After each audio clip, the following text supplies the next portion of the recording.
sevgili izleyicilerimiz, Kınık köyünde adettenmiş her geleni mutlaka bir arabayla gezdirirlermiş. Bana da nasip oldu. Teyzeme çok teşekkür ediyorum. Valla dört çeker. Her yere gider.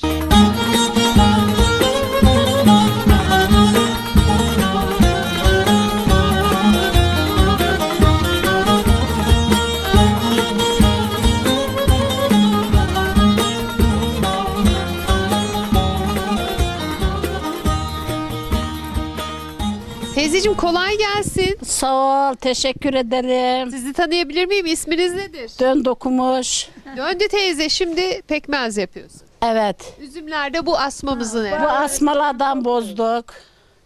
Yiyebilirsiniz, çinledik, hamını aldırdık.